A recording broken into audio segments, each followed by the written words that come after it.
We're going to cover some internet security related subjects.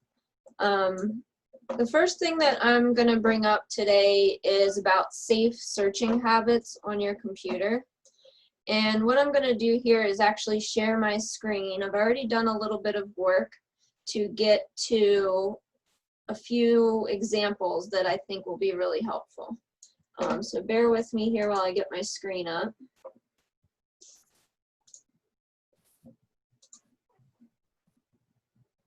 All right. And can everybody see the web pages that I have up here? Yes. All right, perfect. You have to bear with me because I am not as well versed with Zoom as I would like to be, believe it or not. All right, so I'm trying to see how I can get to your chats while we're talking here. Here we go. All right, now that I got everything organized. So the example that I thought would be really good to show you guys today is searching for printer drivers. That's just a really common one where I see a lot of searches go wrong. So that's the example that I've used here today. But of course, these scenarios can apply to all kinds of situations, so please don't take it literally just for HP drivers as your search. So I have a few different search engines up here at the top that you can see. Let me see if I can hide this thing out of the way here. We'll make this a little bit smaller. So the search engines that we have Ask, Yahoo, Duckduckgo, Bing, and Google are the few examples that I have. And we're actually going to go from worst to best search engine today. So let me get my little pen up here. All right, so I searched HP drivers on ask.com, and as you can see here, this is an ad, this is an ad, ad. All of these results that you see here have been paid to Ask to promote them to the top, which means that you're not necessarily going to get good quality search results. So we actually have to scroll all the way down here to web results to actually get HP's website. Now this is very concerning because a lot of these websites that they're showing you first under these ads are websites that are going to bring in malware, junk, pop-ups, extensions in your browser, which we'll talk about here shortly, and just generally not what you're looking for. Some of them may install software claiming that they will update drivers for your computer, but a lot of times they're just software or what we call potentially unwanted programs or pups that ultimately are going to annoy you, ask you to pay for them, and aren't from legitimate sources. So if we look at our second search result here, which is Yahoo, you can see I've searched exactly the same thing, HP drivers, across the board. We get not HP, and our second one here actually is HP that we get, but there is still this first ad here at the top that's going to take us to some garbage if we go there first. So that's Yahoo for search result. The next one we have is Duckduckgo, and while they do pretty much do a pretty good job of promoting the HP website right away, we can see here that they have an eBay ad, and also we have some update drivers on your PC now. This is another one of those junky ads that you can see here at the top of the screen. So the next one is Bing. Not too bad here on Bing. You're getting your official HP site, support HP site. So Bing's pretty good, not getting any garbage there. And you also have Google, and Google is also taking you to HP. Now, the way that you can identify these websites truly is by looking here where it says support.hp.com. If you look at all of these search engines, they're going to show you the web address that you're actually going to. And you want to pay close attention to that so that you are making sure that you're actually going to the source you want. So in this case, if it doesn't say support.hp.com, you don't want to go there. You know, and if I search something else like Walmart, for example, of course I want to make sure I'm going to walmart.com, but you can see right away they try to send me to photoprints.app. That is not actually Walmart. That's just an advertisement.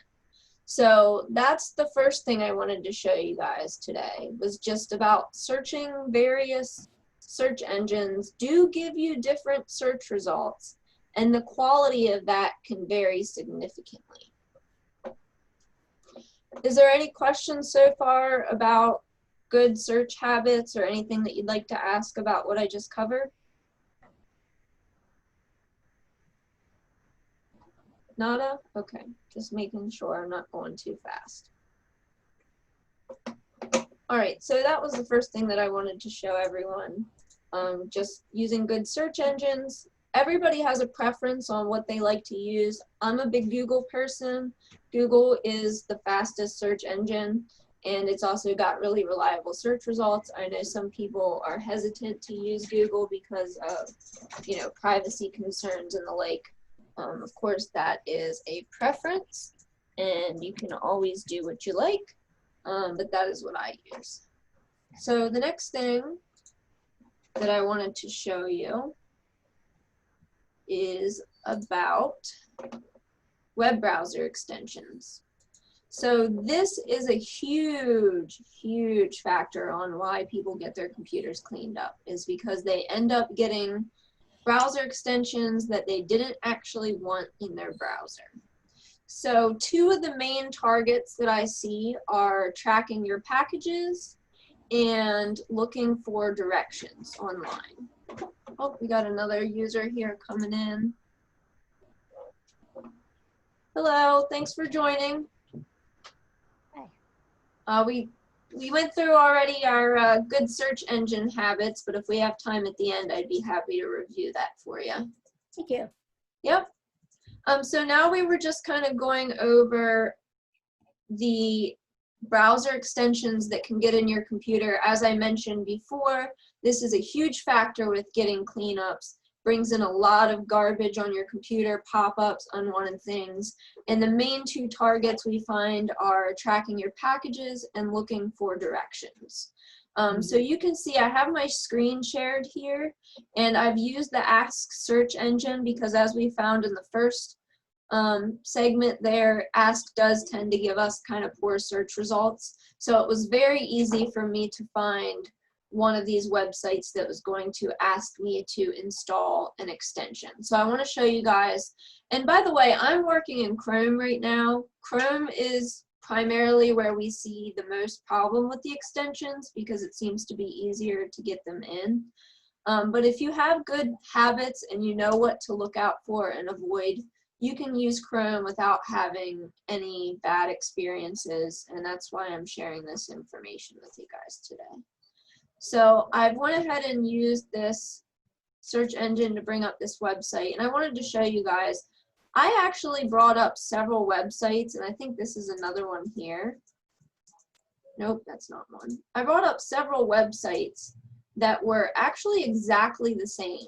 They actually looked exactly like this website, totally different web address, very common scheme.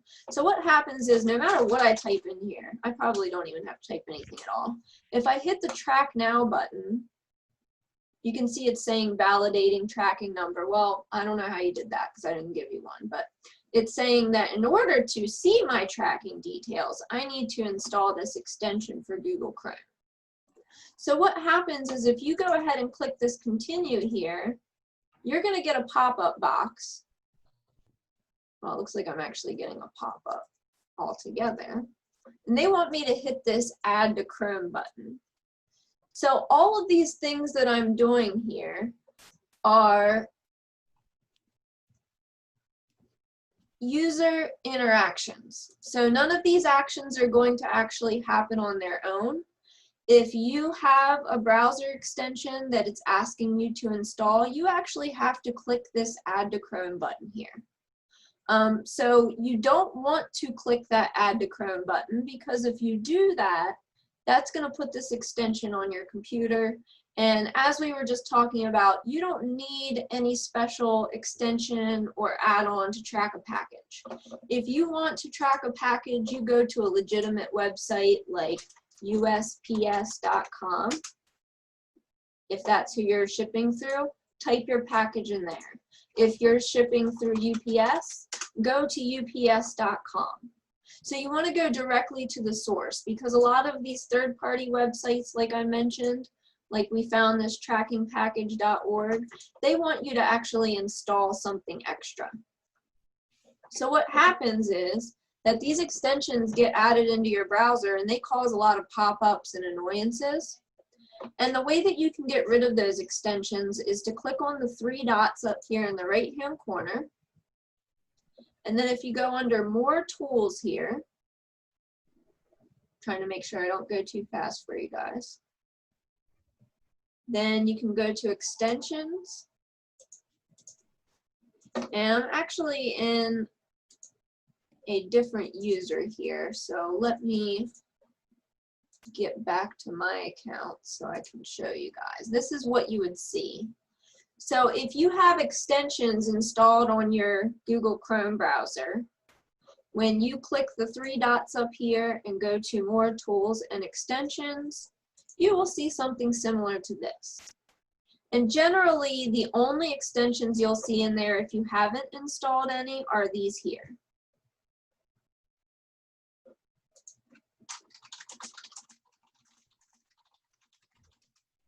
And what you want to do is remove any of the extensions that you don't use or don't recognize, or disable them by turning the toggle on and off. I have quite a few. I really don't like having a lot of extensions, but being in the business that I'm in, obviously I have a lot of various needs, but most users should not have very many, like you see I have here.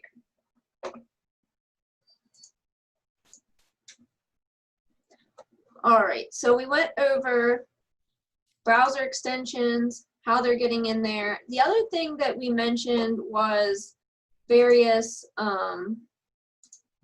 pop-ups that can come up. So they kind of get in there the same way that the extensions do. They will have a little box at the top that pops up. And if you can see the chat box, I've actually shared a document that I try to hand out to everybody.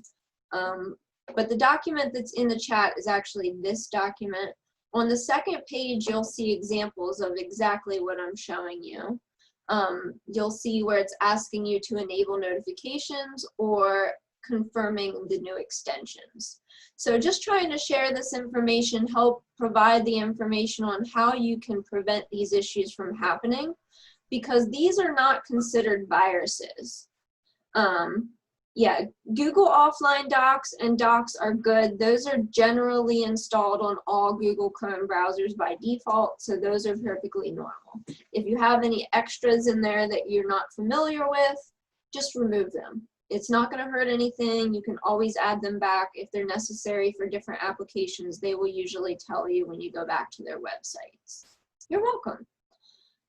So again, this document is in the chat box. Feel free to download it, print it out. It's great to have by the computer. There's lots of other good tips on there that I'm not going to go over all of them today. But I wanted to show you that example of how the pop-ups come up asking you, do you want notifications? Facebook is a good example. Email's another one. Yeah, Firefox is going to be similar. And I can actually pull that up for you. It is a little bit different. It's not, you're not going to see them as much, but you're going to go to the 3 lines and then add-ons actually. And in here is where you'll see all of those. It's just not going to be as common that you have issues or pop-ups in Firefox because of the way that it works a little different.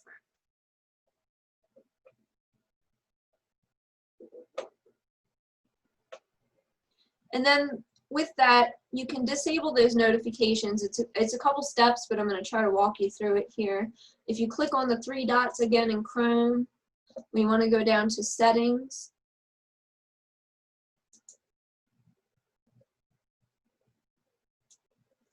And then you have this nice little search box up here at the top. If we type notifications, I have to bring up my other one because I've got that one in private mode for you guys. So if we search for notifications here, you're going to see site settings come up. That's what you're going to want to click on. And from site settings, you'll scroll down and click on notifications. This is a big one. And if you see pop-ups coming up in the bottom right-hand corner of your screen here, and it says Chrome, this is how they're getting in there. So you want to click on notifications, and then you can actually turn off allowing sites to send you notifications, which will prevent them from being able to do it at all.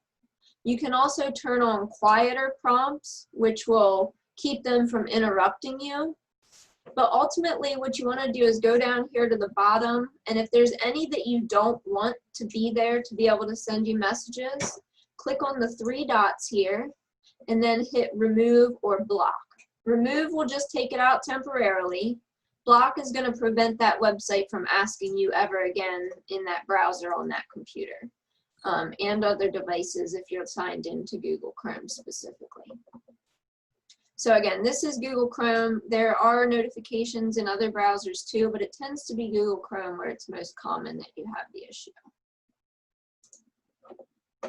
Are there any other questions regarding those two things before I move on, guys?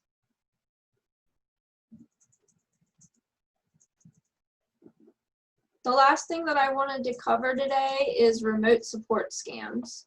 And this is a big one because one of the main things that we do is clean up computers. And unfortunately, we have a lot of clients who fall victim to scams similar to these. And if you're on our Facebook page or you visited our website, I have a video that tells you exactly how to get junk off of your, or exactly how to close these windows. Because a lot of times what actually happens is that the browsers themselves do not want to close. So you'll have this big pop-up blaring at you, telling you that you need to call this phone number that's Microsoft, yada yada. Well, first of all, if you look up here, it's kind of hard to see because this pop-up is kind of blocking everything. But the domain that this is actually going to is 620.xyz. So that right there should be a red flag. Microsoft is not going to use another website like this to contact you. And they're also not going to bring up any kind of pop-up that prevents you from using your computer. So this is actually just kind of like an advertisement. So you don't want to engage in it. You want to get it to go away. So in order to get it to go away, what you would do is you would bring up your control panel. You can do that by pressing Control-Alt-Delete, or if you can right-click on the taskbar at the bottom, or wherever it is on your computer. You can click on Task Manager.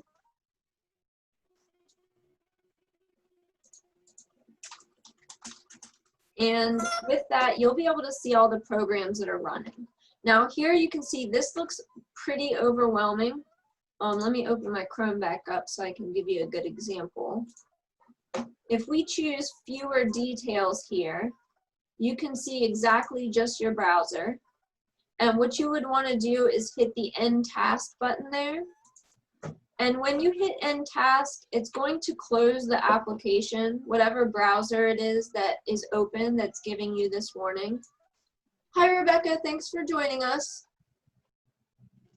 We're just going over remote support scams, and we have an example here of a website that is showing us that you need to call Microsoft for support. So we've gone into Task Manager.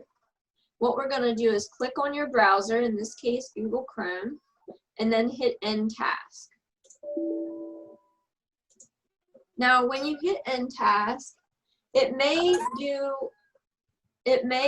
need to be closed more than once. So if you open Google Chrome again and you get this box a second time, you want to open up your Task Manager. Again, you can hit Control-Alt-Delete, and select Task Manager, or you can right-click at the bottom and choose Task Manager. And you want to choose your browser in the window and hit End Task. Now, once you've done that, when you go back to your browser again, it's going to probably say something like, there was a problem, we're sorry, your browser crashed. Would you like to restore these websites? You do not want to restore those pages, because what you're going to restore is what you see on my screen here. So you actually want to choose close, start a new session, whatever the option is there, whether it's Firefox, Chrome, Internet Explorer. You want to start fresh there with a new session. Then you can go back to what you were doing. If you go to a website and each time you go to that website, you're getting a pop-up like this, what you need to do is avoid that website. There's nothing you can do to make that website no longer infected, but at the moment, there's probably some kind of infiltration on the website itself that's preventing it from working the way that you want it to work.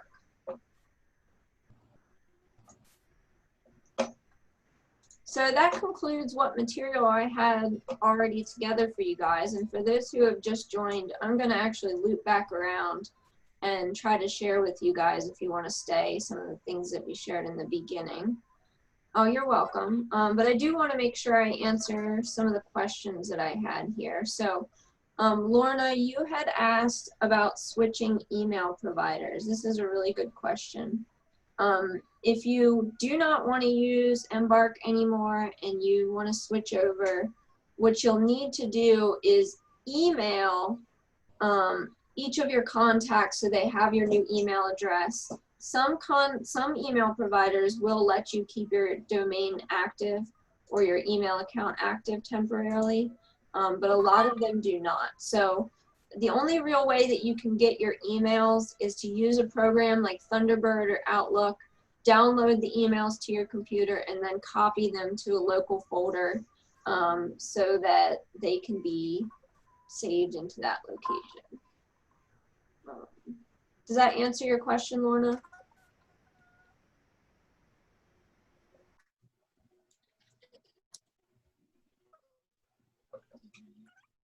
Is there any, oh, and also, we also had the question about security software extensions. So if you're looking in your browser and you're seeing a security extension from your virus protection, like if you have Avast and you see Avast security, you do want to leave that enabled. If you have a McAfee and you see McAfee extension, leave it enabled. If it's not the same name as what you have for virus protection, remove it. A lot of those are malicious. Search Protect is one. There's a lot of really malicious ones out there. Yes, Lorna, what you want to do is open up the local folders at the bottom of the Thunderbird tab on the left-hand side and just drag all of your emails into one of those folders. And if you need more help with that, of course, I can help you one-on-one, which is another thing that I wanted to bring up for any of you who don't know, which I'm sure most of you do. I am still offering remote support sessions, including one-on-one class-like sessions. And we actually have an exciting announcement that I haven't released anywhere yet, but we are now capable of doing remote support for Macs, iPads, and Android devices, and iPhones. So that's really exciting for us. We'll be able to offer some additional support that we didn't have before. If you guys get stuck with questions, of course, we'll have to get it all set up for you, but we're really good at walking you through all those things. So I hope that helps. Are there any questions for those who have been here for the full session that I didn't cover about internet security on your devices, safe browsing habits, that you would like me to answer for you before you head out? Anybody at all? I do have a sort of a question. Sure. I'm not sure it's appropriate for right now, but you mentioned Chrome and Firefox and the old Explorer. Edge keeps after me to get with them. What do you think about Edge? Well, Edge recently did that update that took over the whole computer, which I'm sure most of you were annoyed by, as was I. I really didn't like Edge in the past because a lot of issues that came from Edge, but Edge is actually adopt Chromium, which is what Google Chrome is built on. So it's essentially a clone of Google Chrome. I haven't really used it a whole lot myself, but it looks like it's going to be just like using Google Chrome. The one thing that I wanted to look into that I don't have a straightforward answer for you, that I'm going to do some testing myself, is just to see how easy it is to get those extensions and those pop-ups in Edge as opposed to Chrome, because I'm thinking that it will be a little harder, which will provide a little bit more of a secure experience over Google Chrome. I don't see any problems with using Edge over Chrome. Just be aware that if you use one and then switch back to the other, things aren't going to sync between the two unless you go through importing like your bookmarks and stuff like that a second time. But otherwise, it seems to be working much better than it used to. Okay, thank you. You're welcome. Yes, Glenda, did you find that document? I hope that wasn't too hard for you guys to grab because it seemed like I could just click on it to download it. So, okay. I can always post it again here too, make it a little easier for you. There you go. There's another copy of it. Whoops. Let me try that again. There we go. There's another copy of it. All right, so if there's no other questions, for those that joined us towards the end here, I'd be happy to loop back around and cover the safe searching habits and the browser extensions for you if you'd like. Just give me a moment to get that set up again here.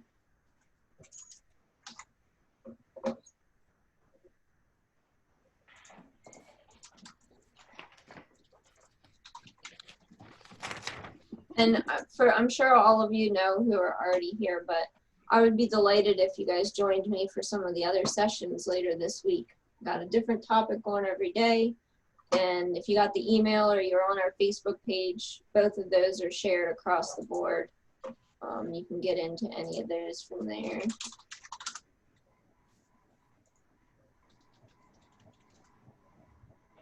You're welcome. I can't. You're welcome.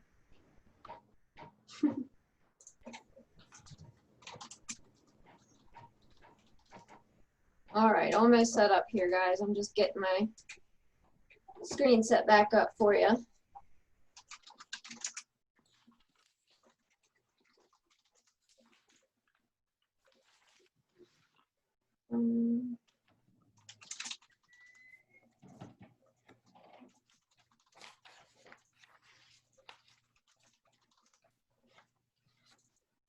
All right, so let me share my screen with you.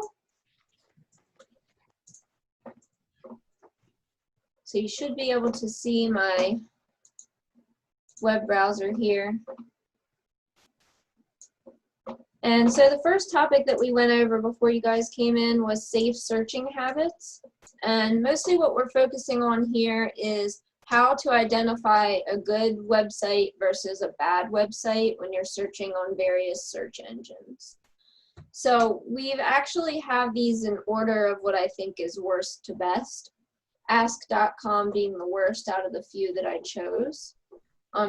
All of these search engines I've searched for HP drivers because that's something that we commonly have issues with, is people searching to download or install a new printer or a new device. And it's a common target for malicious software and scams. So here on ask.com, you can see that all of the top few here are all ads. Let me get my pointer on here. So here we can see this is an ad taking us to copyandsupplies.com. That's not going to take us to printer drivers. This one's actually taking us to store.hp.com, which while that is an HP website, it's not really taking us to anything driver related. And then we've got a few other junk ads here. We have to actually scroll all the way down to here to get the web results that we want. So it's taken quite a lot of effort. A lot of people end up just clicking on the first result thinking that's the best one. But on ask.com, it's really giving us a lot of paid results first. So if we look at yahoo.com, we do get a good HP support website here. And one way we can identify that is by looking at the green text. That's actually the web domain. So see, we can see it says support.hp.com, and that means it's a legitimate website. But down here, drivers.com is not HP. So this is going to likely take us to download an application that is then going to want to charge us, maybe provide a lot of pop-ups and slow down your computer. We also have Duckduckgo as an example, and they actually did pretty good with the search results. When I searched for this earlier, I got another ad at the top that showed eBay, which seems to have disappeared now. But the other thing that I did not like is that this here shows an ad for getmydrivers.com. Now, DuckDuckGo is supposed to be one of the most private search engines that are out there, so I know a lot of people are using that more and more. Just be really careful about the ads and stick to the web domains that you think are legit by checking what's in the green text here. And they actually even show you a little logo here, which could be misleading if a website is using their logo and it's not them. So you don't want to go by that. You still want to check the text here that's underneath to make sure you're going to the right place.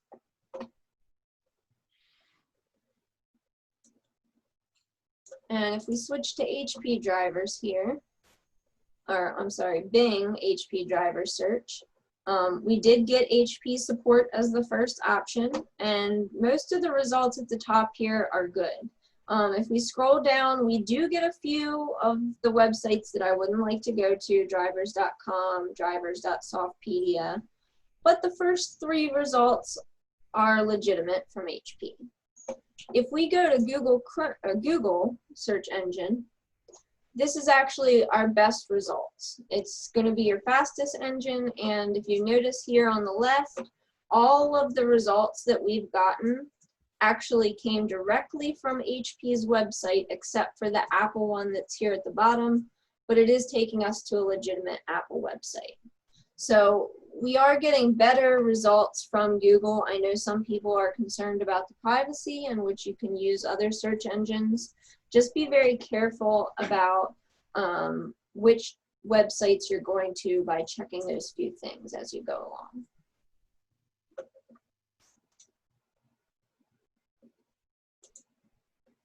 Now, do I have any questions from anybody regarding the safe searching habits that we went over just now?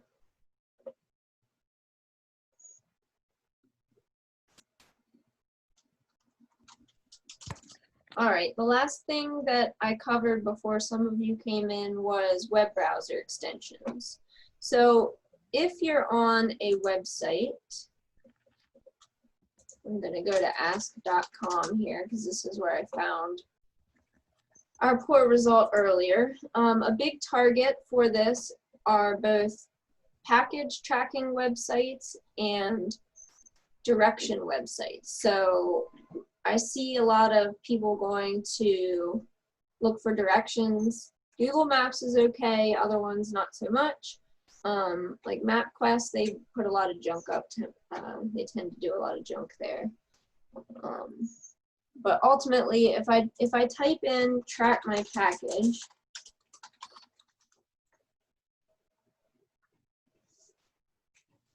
you get this trackingpackages.org.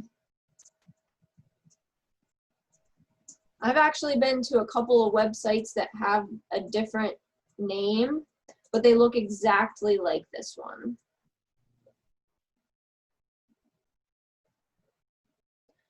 So here, when you're on this website, you don't even actually have to click in and enter a tracking number. You can just hit track now, and they're going to try to tell you that you need to install an extension.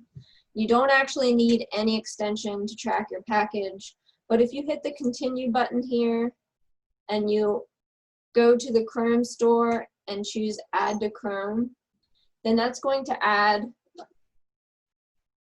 an extension to your browser that you may not want. So if you actually choose Add Extension here, you're allowing that to attach itself to your browser, which in turn is going to sometimes take over your home page, create pop-ups, things like that. So how to get rid of those things is to click on the three boxes up, or the three dots in the top right corner, then go to More Tools, and then Extensions. You'll see I have a lot of different extensions in here. You probably won't have as much, but you want to locate the extension that is an offender. In this case, free package tracker promos is what we want to get rid of. Say that 5 times fast.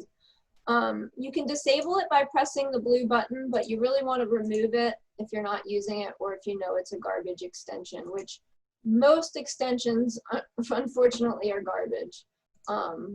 You do have your good ones like Grammarly and Honey and stuff like that, and ad blockers, but you do want to be careful because there's a lot of them out there that claim to be security tools and things like that for your browser, but in fact are not.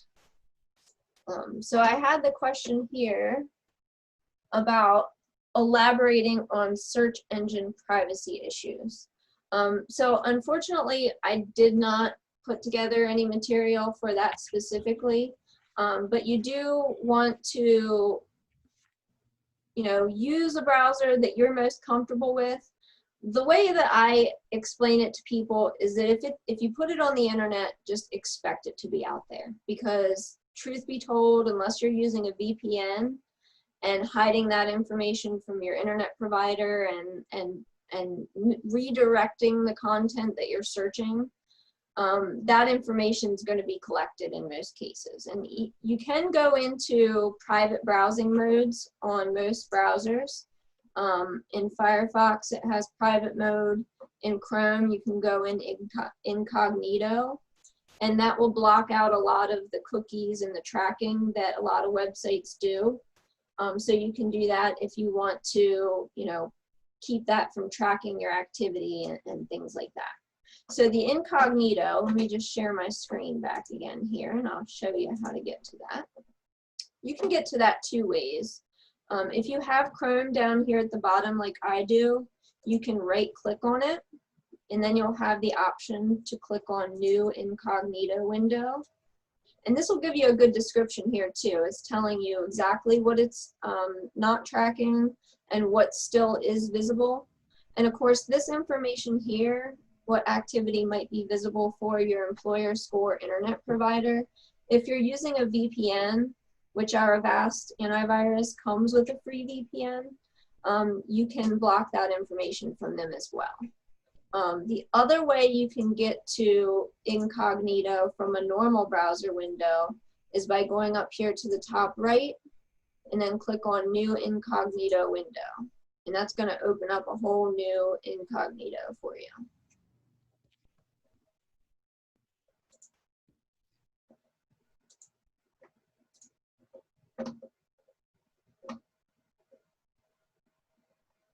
Also, as Owen was pointing out, certain extensions also sell your data. So that's another reason why you want to be careful about what you're installing, allowing in your browser. Because if they're tracking your data and giving it away, you're not getting any of that. You're welcome. Are there any other questions?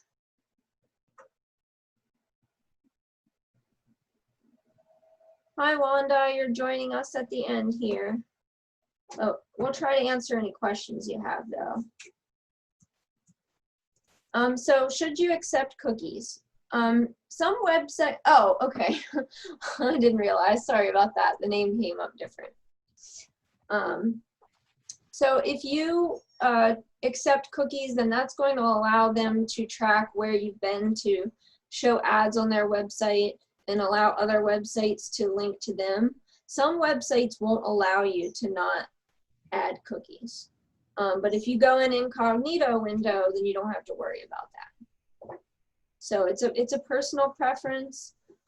If you ever wonder I actually I did an article. Let me share that here with you guys. It was recent, which will probably answer some of these questions a little better. I have them a little better written out. Let me see if I can find it. I do an article every month in the Emmitsburg News Journal, for those who didn't know. And one of the things that I mentioned in a recent article was about tracking. Let me see if I can find it for you. Here we go. Whoops.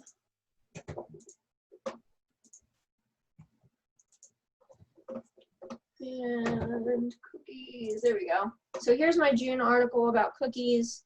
That should hopefully help sort some of that out. Yes, you're right. Cookies have good purposes too. And in the article that I shared there at the bottom of the chat, kind of highlights the details of some of those benefits of those cookies. You know, you do want them to time out on security websites, you know, where you're on banking and things like that. Those cookies protect you from keeping you logged in. But other cookies, like you said, they keep your email address and stuff like that there. So some of them have time limits. Some of them are kind of extended cookies, and the article there from June in the Emmitsburg News Journal will kind of go into a little more detail about that for you.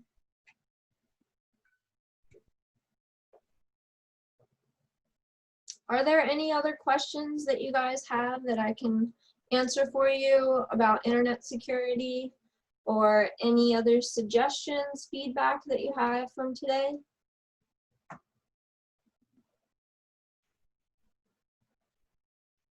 So a VPN, and I don't have it installed on my computer, so I can't show you right now, but a VPN like the Avast VPN basically creates a tunnel for which your web traffic is going through.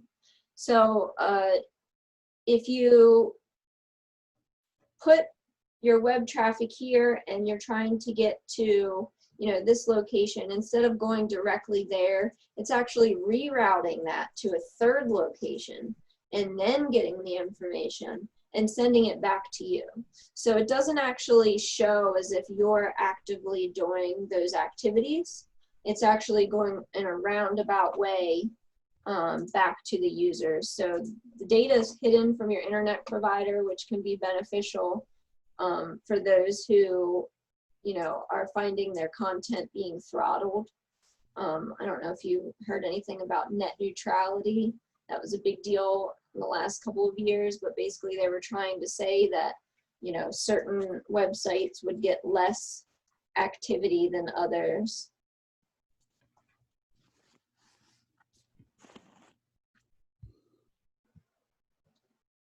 So it just depends on what your uses are. A lot of VPNs won't work with like video services like Hulu and Netflix and stuff like that, but it can be useful for other reasons.